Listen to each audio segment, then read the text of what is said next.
अस्सलाम वालेकुम students. Hope so आप सब लोग ठीक ठाक होंगे। और ऑपरेटिंग सिस्टम के आप लोगों ने प्रीवियस आई थिंक 40 लेक्चर्स जो हैं ऑनलाइन, बाकी तो फिज़िकल हुए थे हमारे, सुन लिए होंगे। तो फाइल वाला ही चैप्टर है हमारा, चैप्टर नंबर 9 ही है ऑपरेटिंग सिस्टम का। फाइल सिस्टम रिलायबिलिटी को देखते हैं आज, और फाइल सिस्टम मॉड्यूल्स को देखेंगे।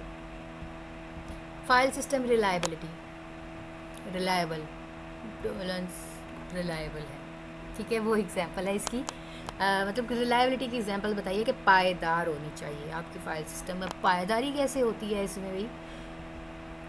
भाई बहुत सारी प्रॉब्लम्स होती हैं जब आप फाइल सिस्टम मेंटेन कर रहे होते हैं, प्रोटेक्ट कर रहे होते हैं। करप्टेड हो जाती हैं, फेलियर्स हो जाती हैं, एरर्स आ जाते हैं। समटाइम्स आपकी फ़ाइल्स की कॉपीज़ जो हैं डुप्लिकेट नहीं होती, और even more copies of further, या मतलब डुप्लीकेशन जनरेट होना शुरू हो जाती हैं, या फिर हमारे पास उसका बैकएंड नहीं होता या बैकअप नहीं होता। तो कुछ और प्रॉब्लम्स है जिसकी वजह से हम कहते हैं कि आपकी फ़ाइल सिस्टम भी रिलायबल होनी चाहिए। तो फर्स्ट है जी पीरियोडिक डंप, और दूसरा है जी इंक्रीमेंटल डंप। ये दो चीज़ें हैं इसके अंदर। All file in the file system are copy to another device usually a magnetic tape. भाई इसका और कोई सोल्यूशन नहीं है। जैसे कि मेरे ना सिस्टम के अंदर वायरस आ गया, रैनसमवेयर, और मेरे पास डुप्लीकेट कॉपी नहीं है, और उसने टोटली मेरी फ़ाइल को इनक्रिप्ट कर दिया हुआ है, और मुझे उसको खोलने के लिए या फिर सॉफ्टवेयर क्रैक करना पड़ेगा या फिर मुझे बाय करना पड़ेगा। तो पीरियोडिक डंप में ये है कि आप अनदर बैकअप रखें अपनी फाइल्स का। Done regularly may be done ऑफनली weekly, मतलब वीकली करें। डन आप जैसे रेगुलर नहीं करना चाह रहे हैं, या आपके हाईली वोल्टेज के ऊपर और आपके हाईली स्ट्रेस के ऊपर डिपेंड करता है, और आपकी जो एक्सटर्नल डिवाइसेस हैं उनके ऊपर भी तो डिपेंड करता है ना कि आप डाटा रखेंगे कहाँ। तो इंक्रीमेंटल डंप क्या चीज़ होती है? All files get modified from the last dump is return to another devices. अब दो चीज़ें हैं, सुन लें भाई गौर से। पीरियोडिक डंप में क्या होगा? सारी फाइल एज इट इज़ उठाई और कॉपी पेस्ट कर दी, ठीक है। अब इंक्रीमेंटल डंप क्या होता है कि मेरे पास मेरी हार्ड डिस्क के अंदर दूसरी जो टेप ड्राइव है, मैंने उसके अंदर फ़ाइल रखी हुई है, उसके अंदर वो फ़ाइल एग्जिस्ट कर रही है, लेकिन मैंने थोड़ी सी तो चेंजेस की है, तो क्यों ना मैं सिर्फ और सिर्फ वही वाला कोड उठा के चेंज करके उधर दे दूँ। This is the faster, this is the faster to do and usually done more often. तो ये काम हमारा इंक्रीमेंट करना है, जस्ट इंक्रीमेंट करना पर्पज़ होता है। तो आई थिंक सो ये ज़्यादा बेटर होता है, बजाय इसके कि मैं सारी फाइल्स कॉपी पेस्ट करूँ, अगेन एंड अगेन उसको रिप्लेस करूँ, ठीक है। तो ये ज़्यादा अच्छा काम है आपका इंक्रीमेंटल डंप, सिर्फ और सिर्फ वही मॉड्यूल चेंज करना जो हमें चाहिए। तो इसको इतनी डेप्थ में जाने की ज़रूरत नहीं है, हमें इतना मतलब रट्टा शट्टा नहीं मारना। तो कोई नहीं, अगर मैं ऐसे वर्ड्स नहीं बोलूँगी तो आप बोर हो जाएंगे लेक्चर में। तो आप लोगों ने इसका कंसेप्ट ले लिया। पीरियोडिक डंप होता है और एक इंक्रीमेंटल डंप होता है। इसमें अब ये क्या चीज़ें होती हैं? ये पीरियोडिक में तो टोटली ओवरऑल हम जो बैकअप करते हैं एज इट इज़ फाइल्स उठाते हैं और कॉपी पेस्ट करते थे दूसरी जगह पे, और आपकी जो दूसरी है इंक्रीमेंटल्स, जस्ट वही पार्ट उठाना है और अपनी जो सेकेंडरी स्टोरेज में आपने सेव किया हुआ है वहाँ पे बस उसको रिप्लेस कर दें या फिर लिख दें, एडिट कर दें। हमें सारा रिप्लेस करने की ज़रूरत नहीं, जस्ट वही पार्ट जो हमने अभी एक जगह पे चेंज किया वो दूसरी जगह पे भी चेंज कर दें। फाइल मैनेजमेंट मॉड्यूल्स जी, file management modules. The majority of computer applications use storage facilities provided magnetic disk and other storage devices to store non volatile data, ठीक है। हमें पता है कि आपके जो नॉन वॉलेटाइल डाटा होता है वो आपकी परमानेंट मेमोरी और सेकेंडरी डिस्क ही होती है, और आपकी जो फाइल होती है वो हमें पता है लॉजिकल रिप्रेजेंटेशन करनी होती है। जिधर भी है तो लॉजिकल रिप्रेजेंटेशन ही है ना, बेशक नॉन वॉलेटाइल डाटा है, नॉन वॉलेटाइल मेमोरी है।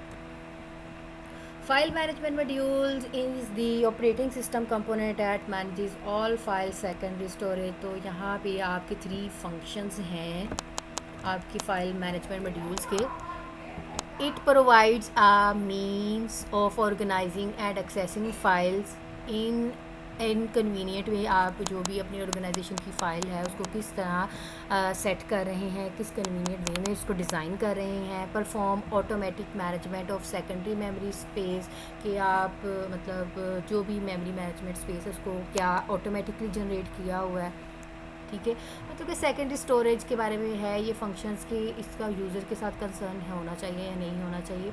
वैसे तो बेसिकली देखा जाए कि हम जो सेकेंडरी स्टोरेज में डाटा पड़ा हुआ है यूज़र उसके कंसर्न नहीं रखता। पहले तो फाइल सिस्टम होता था ना, मैनुअली सारा यूज़र ने देखना है, तो पड़ा हुआ है तो पड़ा रहने दे।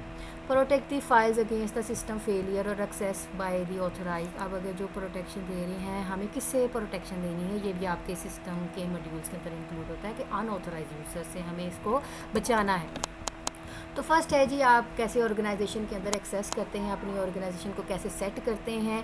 Basic problem of accessing a file for the operating system is to hide major complexity involve in the storing file system storage, जो भी आपकी सेकेंडरी स्टोरेज है। हम सपोज करते हैं source program consist of lines of text terminated by the new line character, ठीक है। New line character के ऊपर डिपेंड, जैसे कि वो /n लिख दिया मैंने।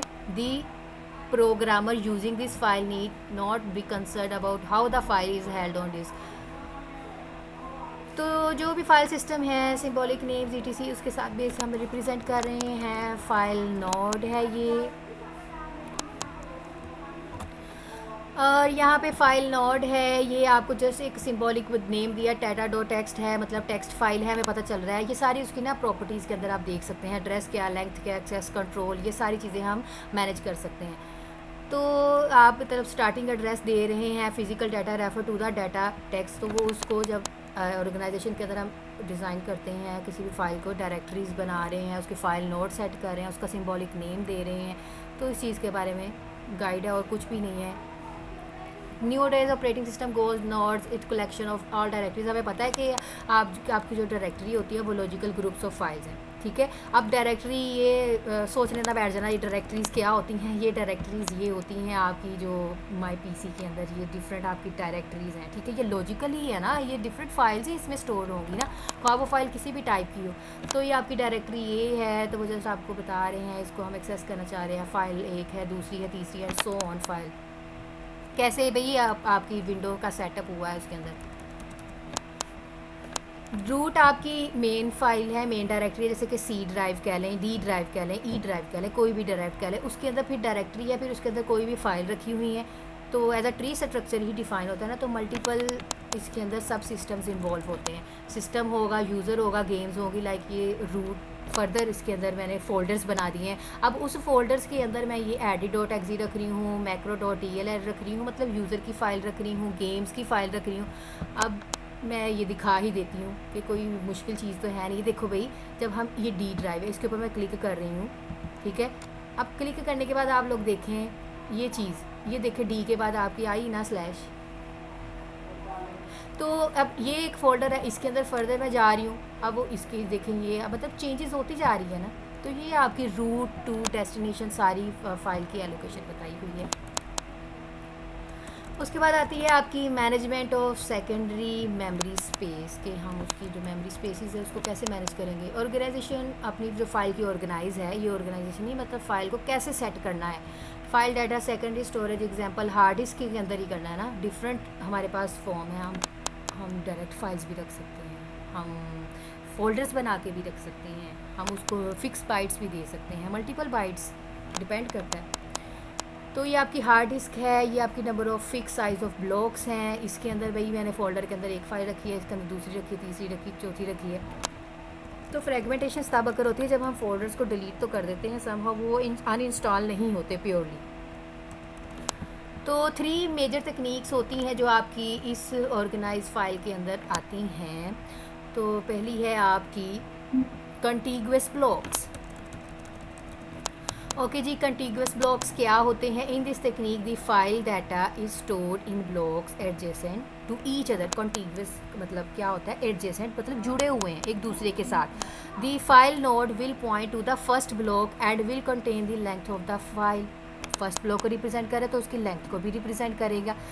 तो ये देखें यहाँ पे डिफाइन है समझ लिए ड्राइव का नाम है HD। तो फाइल नोड है, एक फ़ोल्डर बना हुआ है, उसके अंदर आप फाइल ब्लॉक्स बनाए हुए हैं। फाइल ब्लॉक्स में मल्टीपल फाइल्स हैं, ये आपकी फ़ाइल की लेंथ को रिप्रेजेंट कर रहे हैं। End of file maker, lost space, that's all. मतलब कि डिफरेंट फोल्डर्स बनाए हैं, डिफरेंट फोल्डर्स के अंदर फाइल्स बनाई हुई हैं। एक्चुअली कंसेप्ट जो था कंटिन्यूस ब्लॉक्स क्या होते हैं, मतलब एक फ़ाइल दूसरे जो भी स्टोर हो रही है, डाटा स्टोर हो रहा है ब्लॉक्स की फॉर्म में, वो एडजेसेंट है एक दूसरे के साथ में। एडवांटेजेस कंटिन्यूस ब्लॉक्स के क्या हैं? एडवांटेजेस कंटिन्यूस ब्लॉक के सिंपल टू इम्प्लीमेंट है, बहुत इजी है, हम फोल्डर्स बना लेते हैं। Damage to a single block, एक ही सिंगल ब्लॉक डैमेज होगा बजाय इसके कि सारा डाटा लॉस हो हमारा। ठीक है, damage to a single block result the localisation, सारे ब्लॉक्स हमारे डैमेज नहीं होंगे। Any block may be accessed at random making continuous file ideal, जैसे कि डाटाबेस के अंदर जनरेट हो रहे होते हैं। डिसएडवांटेजेस, इसके डिसएडवांटेजेस क्या हैं? This technique suffers from the fragmentation. हाँ जी जी, बिकॉज इसमें फ्रेगमेंटेशन अकर हो जाएगी। समटाइम्स ऐसा होता है कि वो फोल्डर में स्पेस ज़्यादा होती है और हमारी फ़ाइल का साइज़ कम होता है, तो फ्रेगमेंटेशन अकर हो जाएंगी। आप file are created and deleted, free spaces बन जाती। देखिए फ्रेगमेंटेशन होती क्या है, जब आप फाइल डिलीट करते हैं ना, या डिलीट करते हैं या क्रिएट करते हैं, तो कुछ समटाइम वो ब्लॉकेज हो जाती है, तो वो स्मॉल पीसीज ऑफ बबल्स रह जाती हैं, स्मॉल पीसीज ऑफ स्पेसिस रह जाती है। This is called fragmentation. तो difficult to add and delete blocks, sometimes फिर इन ब्लॉक्स को डिलीट करना बनाना मुश्किल हो जाता है, हमें नहीं समझ आ रही होती। आपने तो भाई डिलीट कर दिया, हमें क्या पता इसके दरमियान में कहाँ पे फ्रेगमेंटेशन अकर हो रही है। तो वह फ्रेगमेंटेशन का मेथड भी मैंने आपको बता दिया है कि कंट्रोल पैनल के ऊपर जाएंगे, क्लीन लिखेंगे फ्रेगमेंटेशन, डी फ्रेगमेंटेशन लिखेंगे, तो आप उसको एनालाइज करेंगे, दैन ऑप्टिमाइज़ करेंगे, तो ये आपकी प्रॉब्लम सॉल्व हो जाती है। तो ये आपको मंथली सेटअप कर लेना चाहिए फ्रेगमेंटेशन वाला। ब्लॉक लिंकेज अभी हमने कंटिन्यूस देखा है, अब हम ब्लॉक लिंकेज देखेंगे। In this technique a few bytes in each block are use as a pointer to the next block. उसमें तो एडजेसेंट थे ना, एक दूसरे के साथ जुड़े हुए, तो यहाँ पे कुछ बाइट्स होती हैं जो एक ब्लॉक को दूसरे ब्लॉक के साथ तो जोड़ती हैं, लेकिन एज अ पॉइंटर की फॉर्म में, मतलब एक स्पेस में फ्यू ब्लॉक बाइट्स ऐड कर देते हैं। The last block will contain a null pointer, जो आपका लास्ट वाला ब्लॉक होगा ना पूरी फाइल का, वो टिपिकली ज़ीरो होगा, नल होगा। तो इसके एडवांटेजेस क्या हैं? इसके एडवांटेजेस हैं फ्रेगमेंटेशन इज़ एलिमिनेटेड। हाँ जी, इसमें कोई फ्रेगमेंटेशन नहीं आएगी। Since now any block can B reserve for the file, तो इसमें रिज़र्व हो गए बिकॉज हमने एक बाइट्स ऐड कर दी हैं। डिसएडवांटेजेस देखते हैं। Overhead needed to store. हाँ जी जी, इसमें देखो अगर एक चीज़ का फ़ायदा है ना, तो उसका नुकसान भी है। अगर फ्रेगमेंटेशन ख़त्म हो रही है ना, तो ये भी याद रखें कि इसमें हमें एक्स्ट्रा ब्लॉक्स की ज़रूरत है, ओवरहेड लेना पड़ेगा, ओवर कोडिंग करनी पड़ेगी, ओवर आर्किटेक्चर को डिज़ाइन करना पड़ेगा। लार्ज नंबर ऑफ़ डिस्क हमें इसमें ज़रूरत है, जो भी आपकी एंड फाइल्स करने के लिए, स्टोर करने के लिए, लास्ट ब्लॉक्स के लिए। File necessary sequential scenes, all blocks can be accessed only passing down the chain. तो सीक्वेंशियल सीन्स होगा बिकॉज चेन की फॉर्म में काम करेगा, स्टेप बाय स्टेप चलेगा, ठीक है, सीक्वेंशियल फॉर्म होगी, तो रैंडमली नहीं होगा।